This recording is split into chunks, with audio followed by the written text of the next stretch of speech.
En 2012, le pays organise la première élection présidentielle démocratique de son histoire. Après 60 ans de règne militaire, un civil est élu. Mohamed Morsi. Il est issu des frères musulmans. La population se divise entre pro- et anti-Morsi. Les manifestations se multiplient. Le ministre de la Défense, Abdel Fattah el-Sisi, se retourne contre le président élu. C'est un coup d'État militaire. وتشتمل هذه الخارطة على الآتي: تعطيل العمل بالدستور بشكل مؤقت، تهيب القوات المسلحة بالشعب المصري العظيم بكافة أطيافه، الالتزام بالتظاهر السلمي وتجنب العنف الذي يؤدي إلى مزيد من الاحتقان وإراقة دماء الأبرياء. Les frères musulmans sont chassés du pouvoir. En signe de protestation, leurs électeurs installent 2 grands campements au Caire, avec femmes et enfants. Le 14 août 2013, Abdel Fattah el-Sisi ordonne aux forces de sécurité de les déloger. Elles assassinent près de 1000 personnes en une journée. C'est un massacre.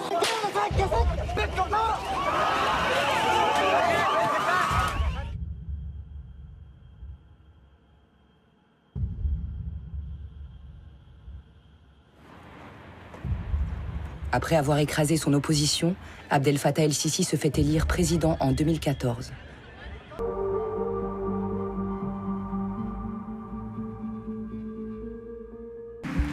السيدات والسادة،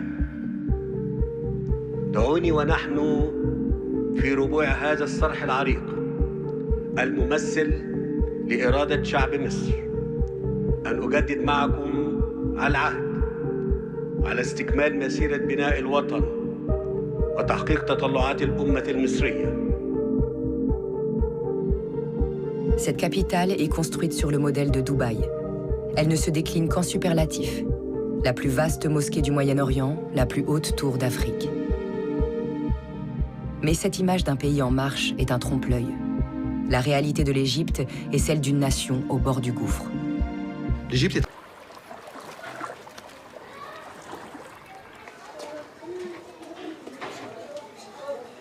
Loin des fastes du pouvoir, le sacrifice est lourd à porter.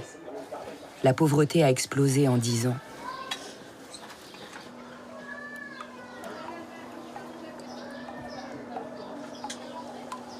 Cette misère inouïe vient contredire le récit officiel.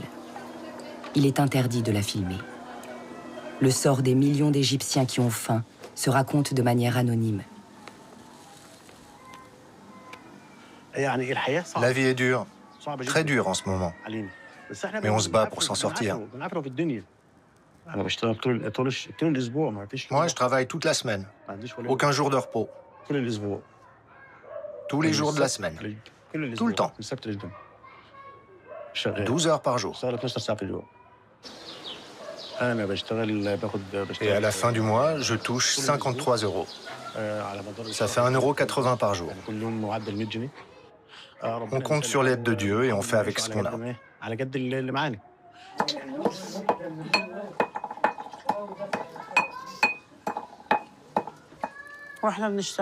Je travaille, je cuisine, je lave, je nettoie, je prie.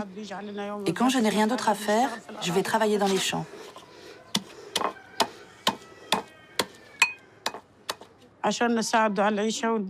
Tout ça pour gérer la maison et nos vies. Mais je travaille pas tout le temps.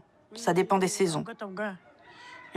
Pendant les récoltes, on nous paie environ 1,50 € par jour.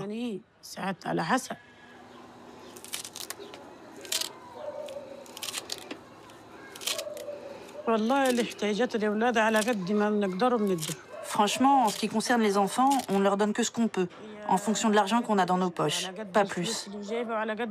Mais on a 5 enfants et ils ont besoin de beaucoup de choses.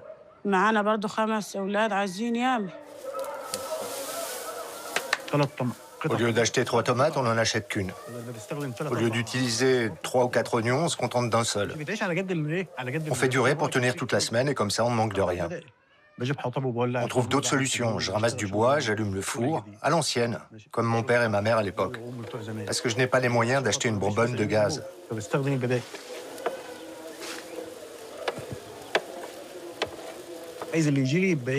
Je veux gagner ma vie honnêtement, pour pouvoir nourrir mes enfants, leur donner de quoi boire, des vêtements, de quoi vivre, mais honnêtement.